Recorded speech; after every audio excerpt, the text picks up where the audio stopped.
Rob from crookedtable.com here. So I'm counting down the Best Picture nominees based on what I feel is most deserving of winning Best Picture. So let's keep it going. Number 2, Room, directed by Lenny Abramson. This film I've heard nothing but good things about ever since it started running through the festival circuit and making its way into limited release. It was one of those films that I was hearing from all kinds of people on podcasts and on websites, people I know personally, saying, we have to see Room, you have to see Room, it's amazing, blah, blah, blah. Of course, I was more curious than anything else. I already was a big fan of Brie Larson. I thought she was great in Trainwreck last summer. I love Scott Pilgrim vs. the World, Spectacular Now, and Short Term 12. She's done nothing but amazing work over the last few years. So as a casual fan of hers, I was interested to see, what all the fuss was about. Brie Larson is a young mother who's essentially trapped in a room with her young son. This is one of those films that the less you know about, the more you'll enjoy it.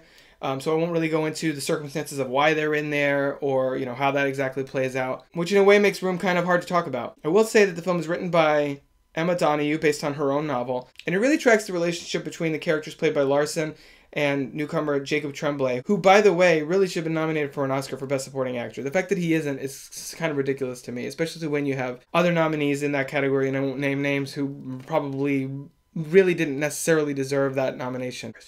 But the film has such heart to it, and at its center, it really is a story about the love between a mother and a son, and it's very emotionally draining. I walked out of the theater just like, I need a nap, or like a Coke and a smile, or something. And that's not to say that it's depressing. It is, a lot of it is depressing, but I've been kind of describing it. It has that same kind of vibe as The Pursuit of Happiness, just in emotional shock the whole time, just like, what is going on? But it does have that sense of catharsis at the end, where you walk out and you're like, oh my god, that was a great film. What a journey I've been on. It sort of mirrors the journey that the characters have gone through.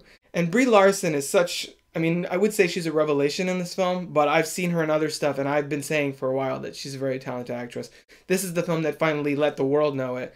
What bums me out is, like I said earlier, the fact that Jacob Tremblay wasn't at least in consideration for that, since his performance is as strong as, if not even stronger, than Brie Larson, given the fact that he's, 6 or 7 years old, and really in a lot of ways dealing with just as emotional a journey, if not more so, than Brie Larson's character, because the film is essentially told from his perspective. The only reason I say for Best Supporting Actor is that it's really hard for child actors to make it onto the Best Actor or Actress list, but he gives the film such heart, and he really is the heart and soul of this film. On the whole, Room is one of those films that if you're looking for a good time, not worth checking out. Maybe go with Tommy Wiseau's The Room instead. That's a laugh-a-minute riot. But it's an emotionally enriching experience that will kick you in the gut on an emotional level and then cause you to walk out of there not really seeing things in the same way. It's one of those films that's sort of transformative in a way. It's one of those movies that really excites me when Oscar finally recognizes it, because it is a small, intimate film, and they have a tendency to go for the big epics or the really standout artistic films like Birdman from last year, which has the whole one-take approach going on. But what A Room does is so effective and so powerful that I couldn't help but put it this high on the list. Only reason I feel like it might not get the edge is that it is such a small movie, and it is a character-based drama. But when we get to my number one pick, I'll explain a little bit more about why I selected that over Room. If you haven't seen Room, it's out on Blu-ray this week, and it's available in streaming.